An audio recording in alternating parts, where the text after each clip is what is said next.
দাদিমা, ওর নাম নূর। নূর আর আয়রা একে অপরকে অনেক পছন্দ করে। হ্যাঁ, আয়রা তো ঘরে একটা ছেলে ঢুকাইছে।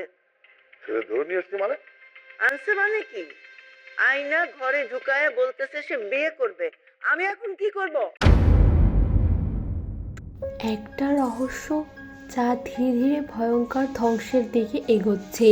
ভাবুন তো, এমন একজন মানুষ আপনার জীবনে এলো যাকে আপনি কখনো চিনতেন না, কিন্তু তার উপস্থিতি আপনার চারপাশের সব কিছু বদলে দিতে শুরু করলো। চেনা ও অচেনা, ঠিক এমনই এক অদ্ভুত শকিং গল্প নিয়ে শুরু হয়েছে, আর প্রথম পর্ব থেকেই তৈরি করেছে তীব্র উত্তেজনা। প্রথম এপিসোডে আমরা দেখেছি আয়না হঠাৎ করেই একজন ভিক্ষুককে নিজের জীবনের অংশ করে নেয়। এটা কোনো সাধারণ সহানুভূতি ছিল না, বরং মনে হচ্ছিল এই মানুষটার সাথে তার কোনো অদৃশ্য যোগ আছে। কিন্তু প্রশ্ন হলো, এই ভিক্ষুক আসলে কে? কেন তার উপস্থিতি এতটা গুরুত্বপূর্ণ? অন্যদিকে নূর আর আয়নার বিয়ে হয়ে গল্প চলছে।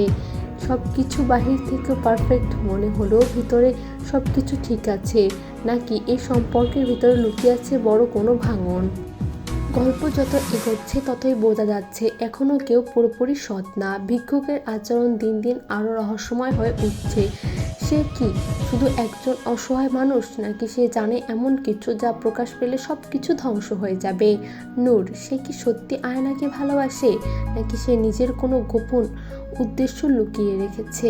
আর আয়না, সে কি বুঝতে পারবে, নাকি ধীরে ধীরে এমন এক ফাঁদে পড়বে যেখান থেকে বের হওয়া অসম্ভব?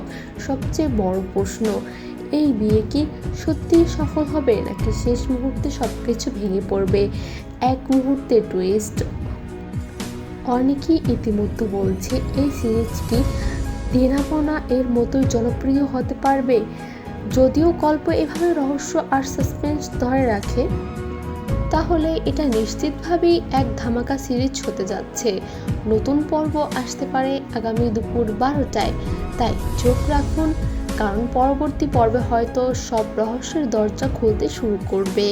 এখন প্রশ্ন আপনাদের কাছে, নূর আর আয়নার সম্পর্ক কি টিকে থাকবে, নাকি আসছে একেবারে অপ্রত্যাশিত কোনো বিস্ফোরণ? কমেন্টে আপনার মতামত জানাতে ভুলবেন না। আর এমন থ্রিলিং আপডেট পেতে এখনই সাবস্ক্রাইব করুন আমাদের চ্যানেলটি এবং পাশে থাকা বেল আইকনটি অন করে রাখুন, কারণ সামনে যা আসছে তা একদমই কল্পনার বাহিরে। সবাই ভালো থাকবেন, সুস্থ থাকবেন। আল্লাহ হাফেজ।